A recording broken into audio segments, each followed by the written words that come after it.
Bonjour et bienvenue à ce deuxième vidéo de notre première semaine de STT 418. Donc dans cette vidéo-ci, on va passer au travers de la section 1.1 sur la nature et les échelles de mesure d'une variable. Donc l'idée en fait, c'est que les variables qu'on étudie, ils peuvent avoir plusieurs types. Donc, c'est-à-dire que c'est pas vrai que toutes les questions qu'on va poser vont mener au même type de réponse. Donc, on peut avoir des fois des réponses qui sont numériques. Donc, quelle taille fais-tu? Ben, je mesure, mettons, 1,78 m. De l'autre côté, il y a des variables qui sont dites plus catégoriques, donc dans le sens que la réponse qu'on va donner, ça va ressembler plus à une catégorie. Donc si on demande c'est quoi ta couleur préférée et je réponds vert, ben vert c'est pas vraiment un nombre, c'est plus une catégorie ou en tout cas c'est un mot vraiment qui représente quelque chose, c'est pas un nombre. Et donc ces deux types de réponses-là, le nombre et le mot, vont pas pouvoir s'analyser de la même manière. Donc c'est important d'être capable de vraiment bien savoir c'est quoi le type de variable qu'on va étudier. Donc ces types de variables-là ont des noms, c'est ce qu'on a dans la prochaine définition. Donc on va dire qu'une variable est qualitative, donc si les résultats peuvent être représentés par des catégories, ou encore on pourrait les appeler là, des modalités, ça va être la même chose, et on va exiger donc que ces modalités-là soient mutuellement exclusives. Donc, qu'est-ce que ça veut dire ça? Mais ça veut dire qu'il n'y a pas d'overlap entre deux modalités. Donc, si je te demande c'est quoi ta couleur préférée, c'est soit rouge, c'est soit vert, mais c'est pas rouge et vert. Donc, il n'y a pas d'overlap. On ne peut pas être dans deux catégories en même temps. Les catégories sont aussi exhaustives. Donc, ça veut dire qu'on ne peut pas donner une réponse qui ne rentrera pas dans une catégorie. Il faut être capable d'avoir vraiment toutes les réponses possibles. Ça, c'était notre premier type de variable. Notre deuxième type de variable, ça va être les variables qui sont quantitatives. Donc, on va dire qu'une variable est quantitative si les résultats sont associés à des valeurs qui sont numériques, donc à des nombres. Par contre, on va pouvoir aller un peu plus loin que ça. Donc, on va dire qu'une variable est quantitative discrète si les valeurs proviennent d'un ensemble qui est dénombrable. Donc, un ensemble qui est dénombrable, là, ça va être essentiellement une liste qu'on serait capable là, de mettre tous les éléments, si on veut. De l'autre côté, là, puis peut-être ça va être plus là pour vous, une variable va être quantitative continue. Donc ça, c'est si elle n'est pas discrète, elle est continue. Si elle n'est pas continue, elle est discrète. Donc on va parler d'une variable qui est quantitative continue lorsqu'elle couvre toutes les valeurs d'un intervalle qui peut être fini ou infini. Donc si on dit que la réponse, ça peut être n'importe quel chiffre entre 0 et 1. Donc ça pourrait être 0.1, 0.00001, donc tous les chiffres entre 0 et 1. On parle d'un intervalle qui est fini. L'intervalle qui est infini, ça va être tous les chiffres, disons, entre 0 et l'infini. Quand on revient, là, si je reviens ici là, à mon ensemble qui est dénombrable, donc ça veut dire que c'est pas un intervalle essentiellement. Donc si c'est tous les entiers, donc tous les entiers, 0, 1, 2, 3, 4, 5, 6, 7, 8, puis on pourrait même prendre les entiers négatifs si vous voulez, le moins 1, moins 2, moins 3. Donc ça ici, il n'y a pas d'intervalle, donc on ne considère pas les chiffres entre 0 et 1. Donc ça ici, c'est un ensemble qui est dénombrable, on parle d'une variable qui est discrète. On va aller passer au travers de l'exemple, peut-être que ça aussi, ça va aider à identifier mieux qu'est-ce qui est quali, qu'est-ce qui est quanti, discret, continu. Donc si on regarde la première question, on nous parle déterminer la nature des variables suivantes pour la durée de vie d'une batterie. Donc dans la durée de vie d'une batterie, là, on pourrait être aussi précis qu'on veut si on a les outils nécessaires. Donc c'est sûr qu'on pourrait le faire en termes d'heures, en termes de minutes, en termes de secondes, mais disons là, qu'on a le meilleur outil là, qui nous permet d'avoir une précision pratiquement infinie. Ça veut dire qu'on peut donner toutes les valeurs possibles entre 0 et, je sais pas moi, durée de vie d'une batterie, disons 5000 ans. Entre 0 et 5000 ans, on devrait avoir la durée de n'importe quelle batterie. Donc ça ici, là, ça serait du quantitatif, une variable qui est quantitative, continue. Donc on peut avoir n'importe quelle valeur sur un intervalle de valeurs positives. Exemple B, si on parle plutôt d'un coût d'un ordinateur, là c'est pas la même chose. Donc c'est pas toutes les valeurs qui sont possibles. Donc ça ici c'est encore un nombre, donc ça va être du quantitatif. Donc une variable quantitative, mais ça va être discrète. Donc pourquoi ici que ce serait discrète? Ben essentiellement, c'est que mon coût il pourrait être, disons, là, de 1099 et 99 $. Il pourrait aussi être de 1100 $ flush, mais il ne peut pas être de 1099 et 99,5 $. Donc ça ici, c'est impossible. On ne va jamais plus précis que les sous. C'est jamais arrivé dans l'histoire de mes achats. Et donc, étant donné que ce n'est pas toutes les valeurs d'un intervalle qui sont possibles, Donc ici, on vient de trouver là, une valeur qui serait impossible entre deux données. Donc ça va être vraiment du discret. Si on continue avec le troisième exemple, donc la marque d'un ordinateur, donc on ne s'attend pas ici de recevoir un chiffre, ça va vraiment être un nom, un mot qui va désigner quelque chose. Donc ça ici, ça va être une variable qualitative. Remarquez que si vous avez un ordinateur à la maison, cet ordinateur-là a une marque et il n'y a pas deux marques en même temps. Donc c'est vraiment quelque chose qui est mutuellement exclusif. Donc on ne peut pas avoir un HP puis un Asus en même temps. C'est soit un HP, soit un Asus. Pour le D, donc nombre de pixels dans une image, donc le nombre de pixels ici, encore une fois, ça va être un chiffre, donc on sait que c'est une variable qui est quantitative.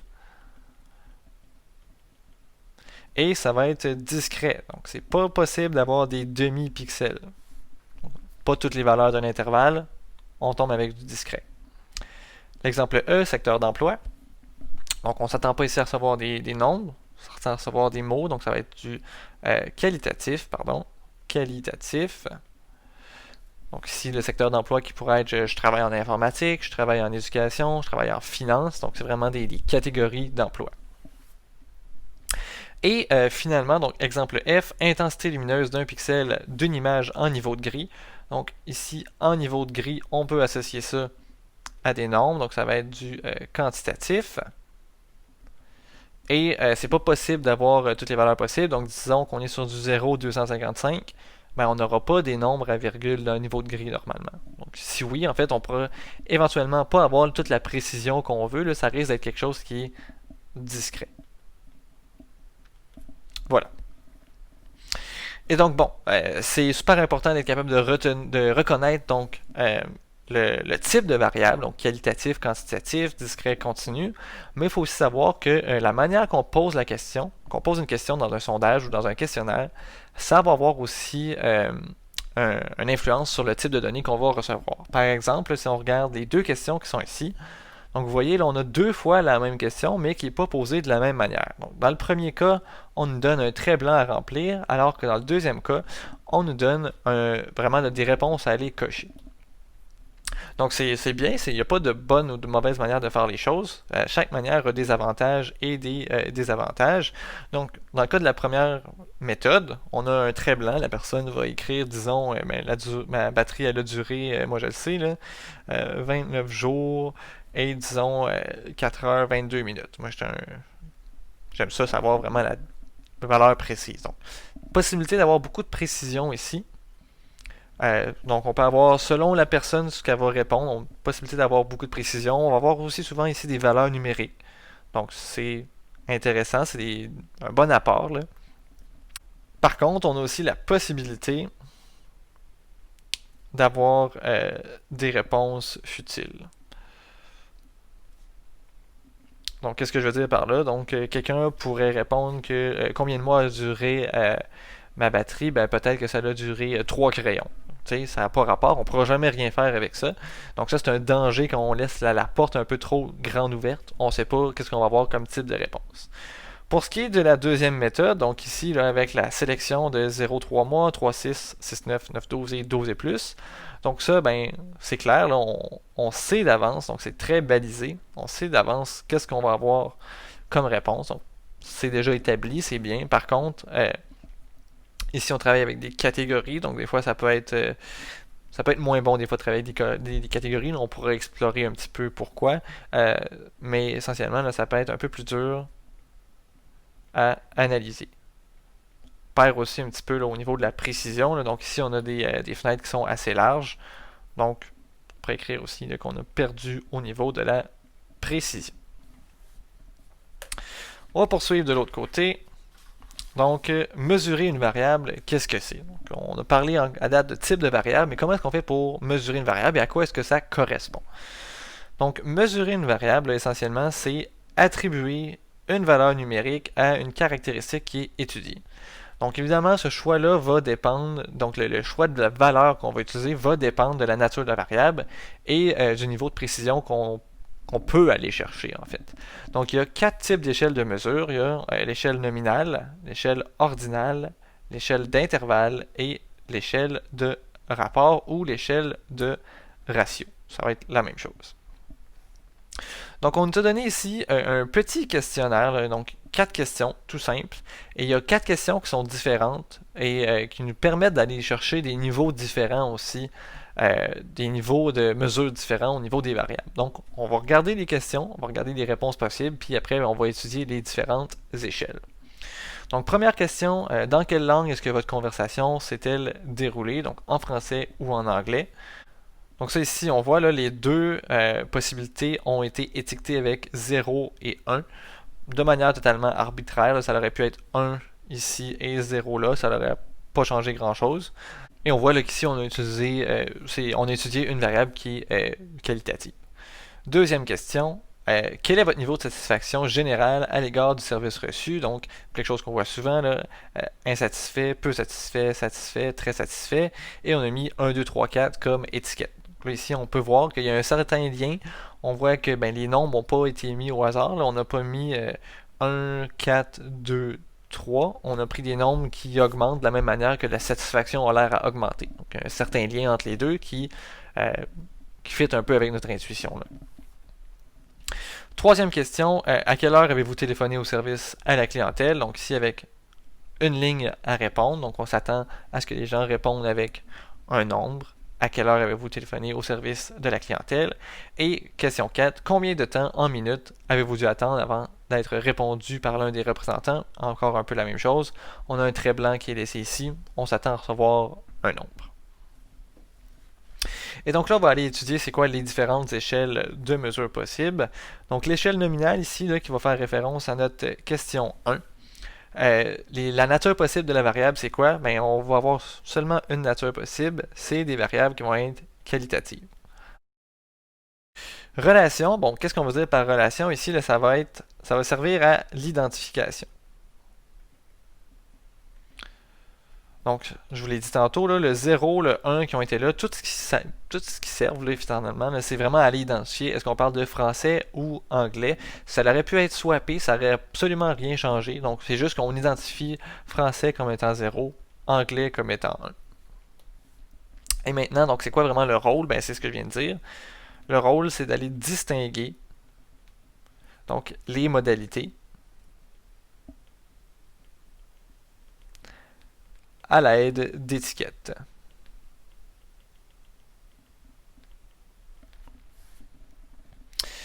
Question 2 va faire référence à l'échelle qu'on appelle ordinale. Donc ici, on a deux possibilités. La variable pourrait être qualitative ou encore quantitative.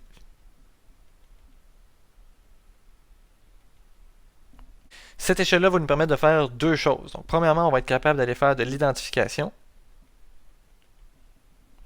Mais en plus de ça, on va avoir un certain ordre entre les différentes modalités. Donc, le rôle ici, ça va être de permettre un classement. Un classement qui va être logique des modalités.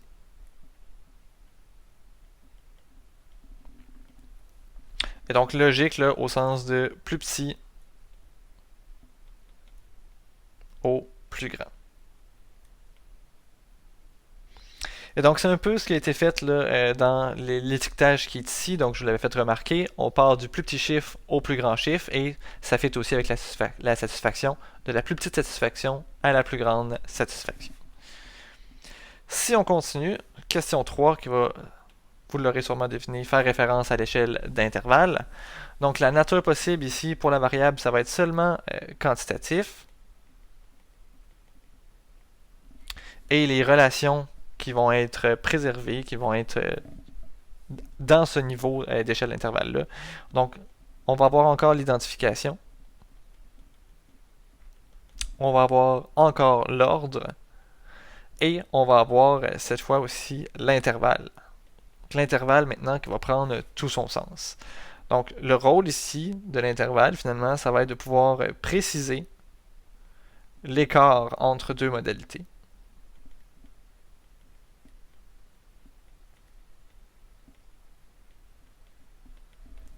Donc, si on remonte à la question, à quelle heure avez-vous téléphoné au service à la clientèle? Donc, si quelqu'un me répond 7 heures et quelqu'un d'autre me répond 8 heures, ben là, on peut établir un certain sens entre l'écart de ces deux réponses-là. C'est-à-dire qu'il y aurait eu 1 heure de différence entre les deux appels. Donc, si on travaille avec une variable qui est quantitative et qui nous permet d'aller identifier le sens entre la différence, donc entre l'écart de deux réponses, c'est qu'on parle probablement d'une échelle d'intervalle. Et question 4, donc la question 4 va faire le lien avec l'échelle de rapport. Donc, nature possible de la variable ici, encore une fois, ça va être quantitatif. Relation, on va avoir l'identification, l'ordre, on va avoir l'intervalle, et une dernière chose, on va voir le ratio. Donc, l'échelle de rapport et le nouveau rôle, ça va être de préciser l'écart entre deux modalités.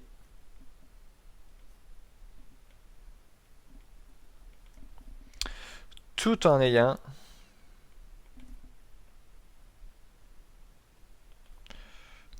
un zéro absolu.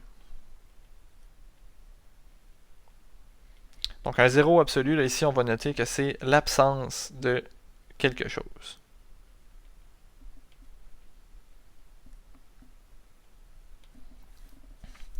Donc on va remonter à la question, là, je vais juste dézoomer ici.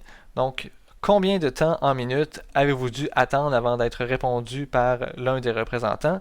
Donc les réponses possibles, là, ça aurait pu être, disons, 15 minutes et, disons, 20 minutes. Donc encore une fois, l'écart ici est interprétable. La différence de temps d'attente, ce serait 5 minutes. Donc on aurait pu être tenté de dire que c'est une échelle d'intervalle qui permet de mesurer un peu cette variable-là. Par contre, ici, c'est vraiment une échelle de rapport. Pourquoi? Parce que dans ce cas-ci, on a un zéro absolu, ce qu'on n'avait pas dans le cas des échelles d'intervalle. Donc un zéro absolu, c'est-à-dire que quand on considère la valeur 0, ça veut dire que c'est vraiment l'absence de phénomène. Donc, par exemple, dans ce cas-ci, si on vous dit que quelqu'un a attendu 0 minutes, ben ça veut dire que il n'a absolument pas attendu. Donc 0 minutes, c'est la même chose que pas attendu. Si on remonte à la question 3, à quelle heure avez-vous téléphoné au service à la clientèle? Donc si la réponse ici était plutôt à 0 heure ou à minuit, ben, ça ne veut pas dire qu'il n'y a pas eu d'appel. Ça n'a pas de sens. Il n'y a pas de lien entre le 0 heure et le fait de ne pas avoir appelé. Et donc, c'est ça la grosse différence entre les deux échelles qui sont données ici. C'est vraiment le zéro absolu, donc l'absence de quelque chose. Je peux vous donner un autre exemple. Donc, ici, je vais essayer de le mettre en rouge. Donc, pour une échelle d'intervalle, donc on veut, essentiellement, ça veut dire qu'il n'y a pas de zéro absolu. Donc, si on regarde la température, quand il fait 0 degrés Celsius, ça ne veut pas dire qu'il n'y a pas de température. Donc, on est en train de parler d'une échelle d'intervalle. Si notre variable, c'est la température. Si on prend une variable qui a, disons, une échelle de rapport, donc le nombre de biscuits mangés, mais là, si la réponse c'est 0, ça veut dire que j'ai pas mangé de biscuits.